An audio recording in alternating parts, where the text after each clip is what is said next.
This is a reflection written after just returning from my 3-week journey through 2 large Asian countries where I was working with leaders to seek the welfare of their cities, to honor their governments, and to follow the early traditions of the church and early traditions of the faith.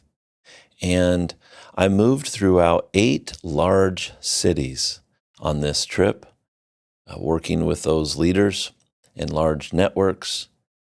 And I marveled at how many people were in these cities. Shenzhen is only 40 years old and has almost 10 million people in it.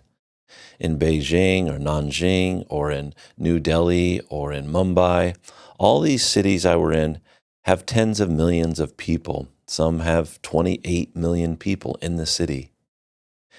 And it's in stark contrast to my own first 18 years, my own childhood, where I grew up in a very small town.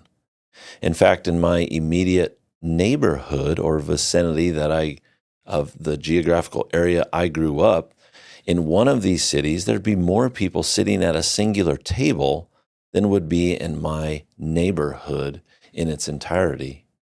And so why would a small town boy be called to stir amongst such large cities and tell them to seek the welfare of their cities?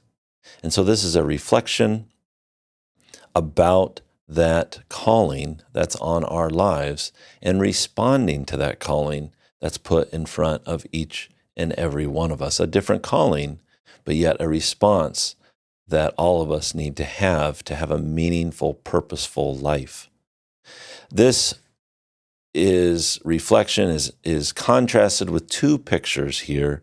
A picture of myself and my 2 sisters surrounded by fields and standing by a gravel road. That is a road that has no need for pavement because there's not enough people that drive on it. It just has simple rocks of gravel.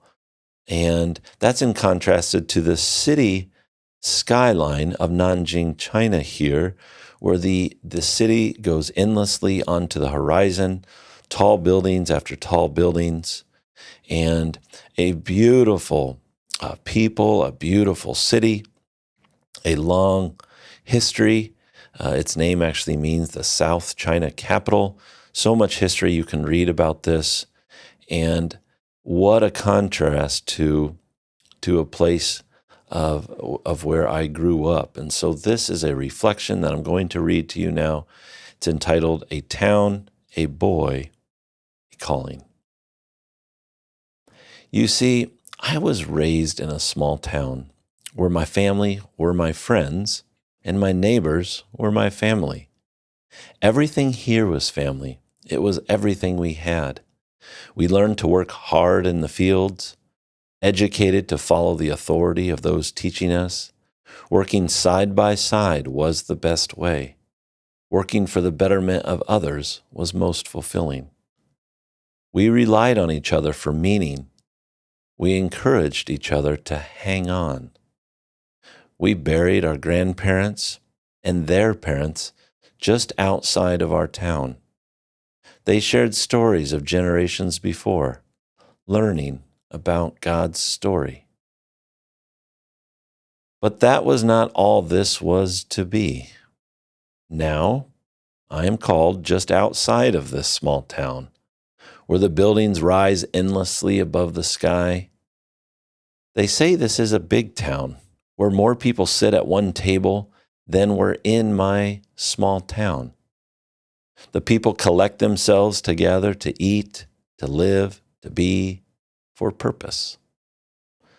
I have nothing against a big town, but why would he send a small town boy to big cities?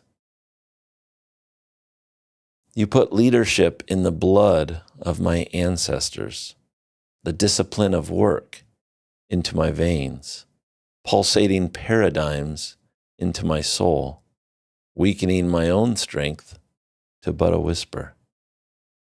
You put a strong base of people supporting the paradigm work to send out, to renew you, to lead me. hearing them scream over the dens of doubt. O Lord, turn my head from the depths toward your face and toward your people. Your church discusses a perfect melody of your teachings, rooting each other, interpreting their lives with your teachings, for that is a song that echoes in my soul, hearing them commit to your grand plan. Let no one doubt your words. I serve my part as a laborer in the field you have given, tending the crop, rooting it with strength. We will pour out our entire selves as wine poured out with those who celebrate. Until we fail with age, let us bring in your crop. It all began in a small town and is being built as your kingdom family, a city with depth of width, of length, and of height, with your river and your tree of life at its center.